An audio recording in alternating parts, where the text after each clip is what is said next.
इस मंच को अध्यक्षता करने का अवसर प्रदान किया गया है।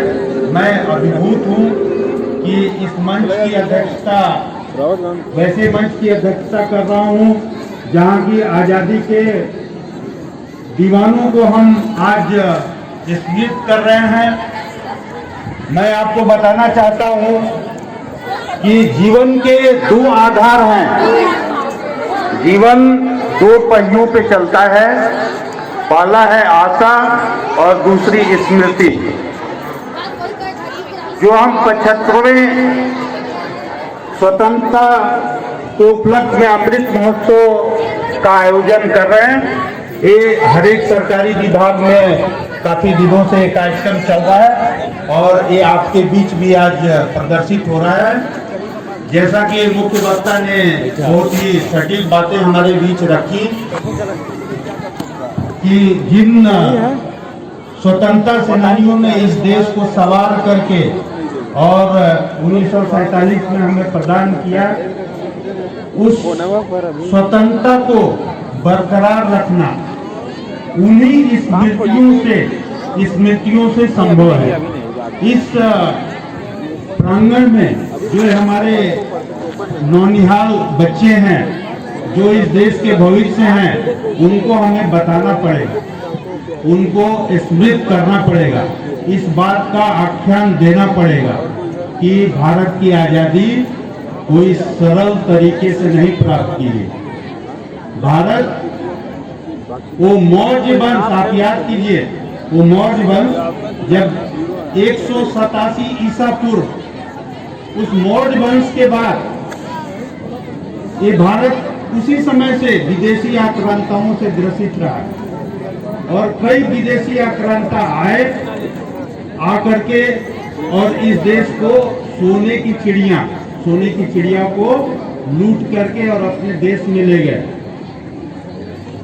और उस अंग्रेज, उस ब्रिटिश शासन की, जो बोलते थे कि उसका दीपक तो बुझता ही नहीं है, वैसे साम्राज्य जिसका दीपक बुझता ही नहीं है, पूरे विश्व पे उस समय ब्रिटेन का पूरे विश्व पे शासन चलता था। और यही कहावत कही जाती थी ब्रिटिशर्स के बारे में कि गंगा से निचोड़ करके, और टेम्स में, जो टेम्स वहाँ की नदी है, गंगा से निचोड़ करके रिसोर्सेज को लेकर के और ब्रिटेन को संपन्न बनाया, मीन्स भारत को कमजोर बनाया। हम जो इतिहास पढ़ते हैं, अब मैं नाम नहीं लेना चाहता हूं इतिहासकारों का, चाहे, क्योंकि आज तक वही जो है पूजनीय है, लेकिन उस इतिहास को ही हमें बताया गया जो पर्दे में आज भी पर्दे से बाहर नहीं निकला। वैसे ही इतिहास को बताया गया जिस इतिहास को हम न जान सके। तो इसलिए हम समझते हैं कि ब्रिटिशर्स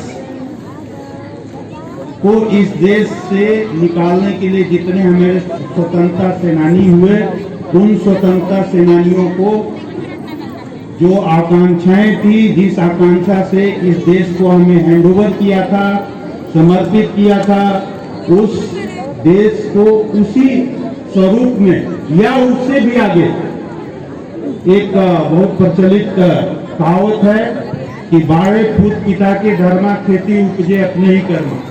मीन्स पुत्र जो है क्या करता है, पिता के धर्म को आगे बढ़ाता है, पिता के ख्याति को आगे बढ़ाता है। तो हम इस भारत वर्ष के पूत हैं।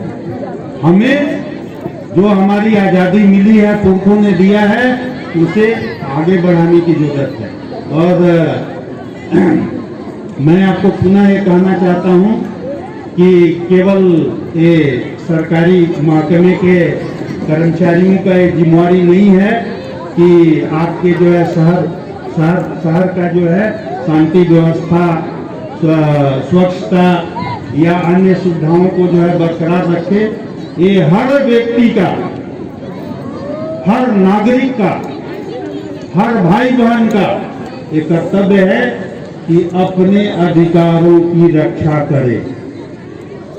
अपना अधिकार, यदि आप इतने सशक्त हो गए तो सरकार मजबूर होगी कि आपको व्यवस्थाएं जो है उपलब्ध कराएंगी। इसलिए जो देश वही देश आगे है जहां के लोग आगे हैं। मैं CISF का प्रतिनिधित्व करता हूं और आपको पता होना चाहिए कि CISF जो है ऑल इंडिया पूरे भारतवर्ष में उत्तर से लेकर के दक्षिण से और पूरब से लेकर के पश्चिम तक विस्तृत है, फैला हुआ है। तो हम देखते हैं, ऑल इंडिया कल्चर देखते हैं, तो हम आपको बताते हुए गर्व महसूस करते हैं कि भारत का एक क्षेत्र वो भी है पश्चिमी क्षेत्र, जो वेस्टर्न पार्ट बोलते हैं। तो वेस्टर्न, जैसे वेस्टर्न पार्ट्स ऑफ इंडिया, जो वेस्टर्न पार्ट हम बोलते हैं वेस्टर्न कंट्री, उस तरह का सशक्तिकरण है। वो सशक्तिकरण हमारे बीच लाने की जरूरत है। आप अभी देखे होंगे कि पद्मश्री, पद्म भूषण जो अभी वितरित किए गए हैं, भारत सरकार ने जो पद्म भूषण जो वितरित किया गया है, उसमें वैसे लोग हैं जो नंगे पांव जा करके और अपना अवार्ड लिया, लेकिन उनकी समाज में जो भूमिका है उस भूमिका की कोई कल्पना नहीं। कोई वर्षों से 2500 वर्ष से जो है कोई काम नहीं कर रहा है। लवारिस लाश को जला रहा है, लवारिस जिसका कोई वारिस नहीं है, कोई वर्षों से जरूरतमंद लोगों को खाना खिला रहा है। कहीं कोई अपनी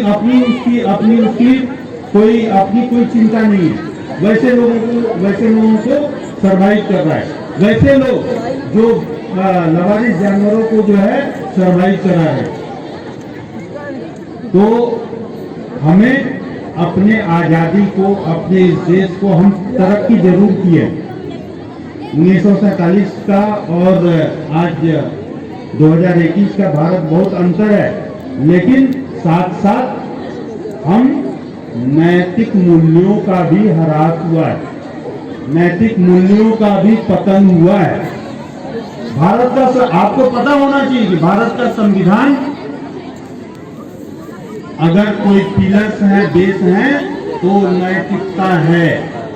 अगर नैतिकता जिस सरकार में है, जिस समाज में है, वो समाज, वो देश, वो सरकार, वो आगे।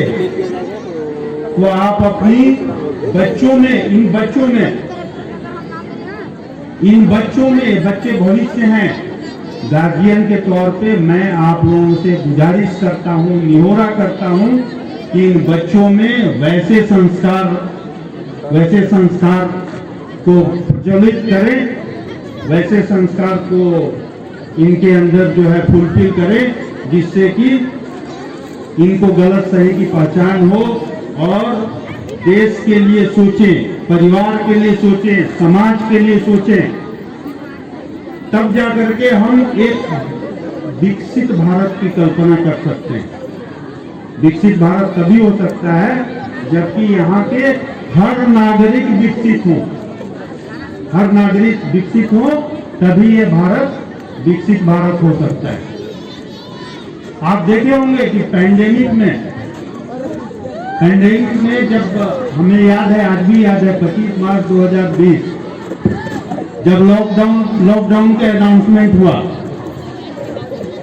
तो क्या डर था लोगों में। आप सभी उस डर को महसूस कर रहे होंगे कि सायरन, जब वो एम्बुलेंस का जब सायरन बजता था तो लोग घरों में घुस जाते, और अगर पता चल गया कि कोई जो है कोविड का पेशेंट है तो उसको पकड़ के लोग ले जाते, हॉस्पिटल वाले पकड़ के ले जाते। और वैसा ट्रीटमेंट उनके दिमाग में ऐसा होता था कि पकड़ के ले जा रहे हैं तो करेंगे क्या। कुछ दिन तो ये लगा कि लोग जो है जाएंगे तो आएंगे नहीं, क्योंकि वही रेशियो था। कोई उस समय उपलब्ध जो है दवाएं नहीं थी। उस समय हमारा CISF जो है वैसे सामाजिक कार्य किया, कई लोगों को खाना खिलाया, कई लोगों को जो है सैनिटाइजेशन, पूरे ओबरा में जो है सैनिटाइजेशन किया, कई लोगों को मास्क वितरण किया, कई लोगों को खाद्य वितरण किया। तो ये हर लेवल पे, समाज के हर वर्ग पे, जिसको आप बहुत प्रचलित एक कहावत है कि साईं इतना दीजिए जामे कुटुम समाए, मैं भी भूखा न रहूं साधु न भूखा जाए। मीन्स उससे ज्यादा जरूरत नहीं है आपको, उससे ज्यादा जरूरत नहीं है। अगर उससे ज्यादा जरूरत है तो आप वितरित कीजिए उसको, समाज के वैसे समूह, वैसे व्यक्तियों के बीच पहुंचाइए जो जरूरतमंद हैं। आप ये हमारा जो हिंदी हार्टलैंड है, इसमें जो लोगों की कंसेप्ट है कि अपने लिए भी ले लो, अपने लिए भी कर लो, बेटवा के लिए भी कर लो, और मौका मिले तो पोतवा के लिए भी कर लो। ये लेकिन जो धन की जो गति है वो है भोग से बचे तो दान कीजिए, नहीं तो क्या होगा, नाश होगा। भोग दान, नहीं तो नाश। तो आप अगर सक्षम हैं तो या तो भोग कीजिए, भोग के बाद जो बचता है दान कीजिए, नहीं तो खत्म। इसलिए हर एक व्यक्ति की जिम्मेदारी है कि समाज के लिए सोचे। समाज का अगर सोचता है तो देश के लिए सोचता है, और जब वो समाज के लिए सोचेगा, समाज अगर प्रबुद्ध होगा तो देश भी प्रबुद्ध होगा। मैं यहाँ पे जितने भी बच्चे हैं उनसे मैं निवेदन करना चाहता हूँ, उनको मैं एक सलाह देना चाहता हूँ कि आप जब भी सोचते हैं, जब भी स्कूल निकलते हैं, जब भी स्कूल से लौटते हैं, तो जरूर सोचे, एक संकल्प जरूर ले कि मैं आज यहाँ पढ़ रहा हूँ, तो इस धरती के लिए अगर कोई सक्षम बन जाऊं तो इस धरती के लिए कुछ ऐसा करूं जो कि यादगार हो। अगर हर व्यक्ति ये सोचेगा तो हम समझते हैं कि उस जगह का, उस क्षेत्र का, उस परिवार का, उस परिवेश का जरूर विकास होगा। धन्यवाद। मैं इन्हीं शब्दों के साथ अपनी वाणी को विराम देता हूं और मैं पुनः आशीष जी को धन्यवाद देता हूं कि इस मंच को प्रदान किया उन्होंने, और आज आपके बीच में प्रत्यक्ष हूं। धन्यवाद। जय हिंद, जय भारत।